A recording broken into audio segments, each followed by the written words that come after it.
রহমানির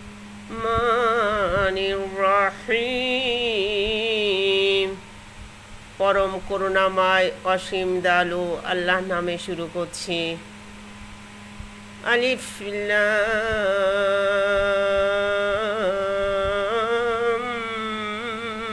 মিম যালিকাল কিতাবু লা রাইবা ফিহি হুদাল লিল মুত্তাকিন।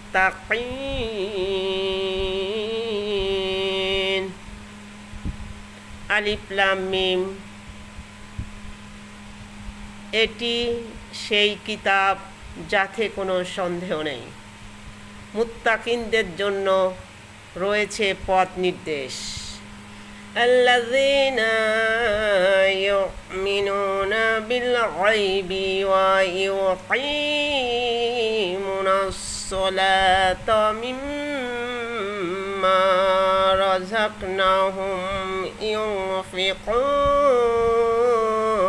যারা অদৃশ্যের প্রতি ঈমান আনে, সালাত কায়েম করে, সালাত বলতে নামাজ কায়েম করে, আর আমি তাদেরকে যে রিজিক দিয়েছি তা থেকে ব্যয় করে।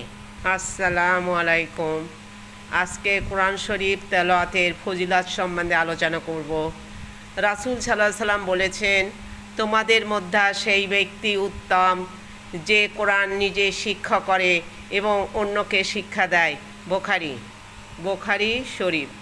রাসূল সাল্লাল্লাহু আলাইহি সাল্লাম বলেছেন, ফরজ ইবাদতের পর কোরআন শরীফ তেলাওয়াত করাই সর্বোত্তম ইবাদত। কানজুল উম্মাল। সাল্লাম বলেছেন, যার অন্তরে কোরআনের কিছু অংশ নেই সে যেন একটি বিরান গৃহ, অর্থাৎ সেই ঘর মৃত্যু। রাসূল সাল্লাল্লাহু আলাইহি সাল্লাম বলেছেন, তোমরা কোরআন শরীফ তেলাওয়াত করতে থাকো, কারণ যারা সর্বদা কোরআন তেলাওয়াত করে কিয়ামতের দিন কোরআন তাদের জন্য সুপারিশ করবে। মুসলিম শরীফ। রাসূল সাল্লাল্লাহু আলাইহি সাল্লাম বলেছেন যে কোরআন শরীফের এক অক্ষর তেলাওয়াত করে সে একটি নেকি পায়, এই এক নেকি 10 নেকির সমান। আমি বলি না যে আলিফ লাম মিম একটি হরফ, বরং আলিফ একটি হরফ, লাম একটি হরফ, মিম একটি হরফ। এই হিসাবে প্রতি হরফে 10টি করে নেকি পাবে।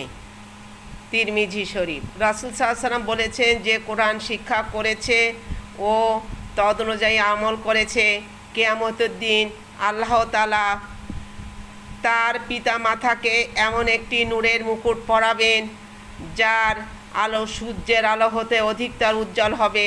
তোমাদের দুনিয়ার ঘরে সূর্যের আলো পড়লে যেরূপ আলোকিত হয় তার আলো তদপেক্ষা অধিক হবে।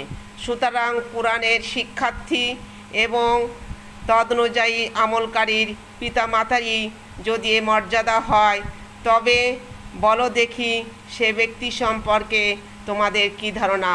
আহমদ ও আবু দাউদ। রাসূল সাল্লাল্লাহু আলাইহি সাল্লাম বলেছেন, যে ব্যক্তি কোরআন তেলাওয়াত এবং মুখস্থ করবে আর হালালকে হালাল এবং হারামকে হারাম জানবে, আল্লাহ তাকে জান্নাতে স্থান দিবেন এবং তার নিকটাত্মীয়দের এমন 10 জন লোকের জন্য তার সুপারিশ গ্রহণ করবেন যাদের জন্য জাহান্নাম সাব্যস্ত হয়েছিল। তিরমিজি শরীফ।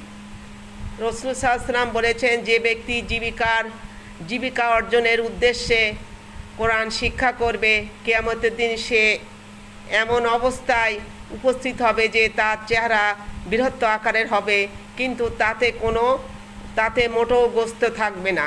তাকে দেখে লোকেরা চিনে ফেলবে যে এ পাপের কারণেই তার এই অবস্থা হয়েছে। বাইহাকি ও সোয়াবুল ইমান।